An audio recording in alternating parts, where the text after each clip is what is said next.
Danshtra karalani chate mukhani, drashtvav kala anal sannibhani, disho na jane na labhe cha sharma, prasida devesha jagan nivasa. Hello friends, this is the 25th Shloka of the 11th chapter of Bhagavad Gita, and today we will understand this Shloka in detail. So let's first go over its meaning. So the Shloka says, Danshra karalani chate mukhani, which means, and the terrible teeth in your mouth. Drashtvav ka nanal sannibhani, which means, having seen, surely fire of death. Disho na jane na labhe cha sharma, which means, you look like, cannot know and cannot find peace. Prasida Devesh Jagan Nivas, which means, please have mercy, O Lord of the Devas, the abode of the world. So over here, now Arjun is describing the Lord to be the fire of death.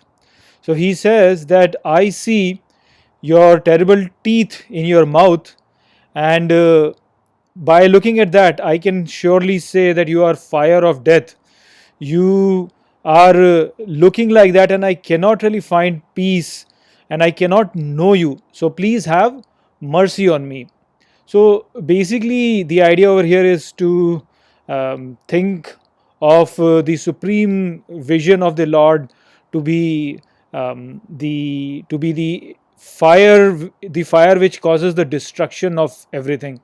Now, death is something which is an eventuality that is to be attained by everything that is present over here.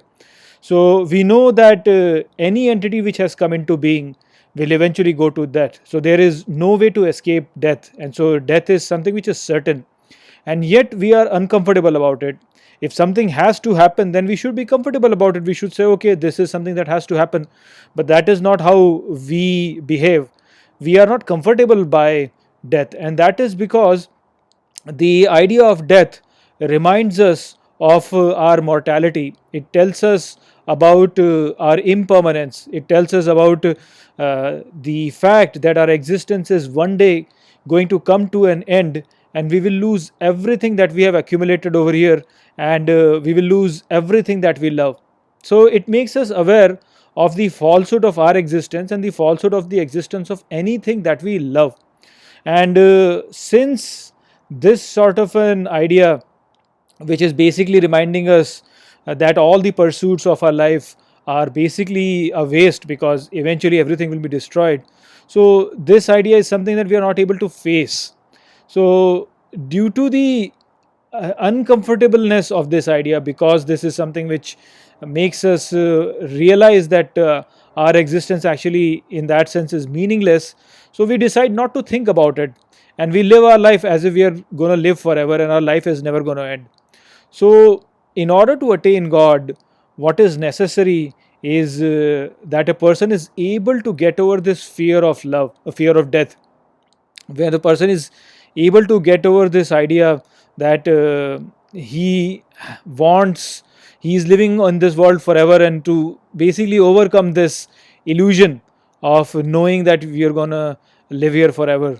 So that is the reason why it has been said that only those people are able to attain God who are ready to die to get a vision of God. Only those are the ones who can really get the vision, because they are the ones who have developed this strength to face this fact right on your face, that that my ego and my body and all of these things that are mine, that I call mine, are all eventually going to be destroyed.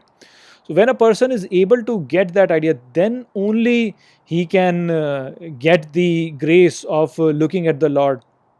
And this can only happen when a person has unconditional love for the God, when a person is ready to lose himself for the Lord. So the person who is ready to lose himself for the Lord is the one who can get the grace of the supreme divine being, to have this outlook of being able to face death.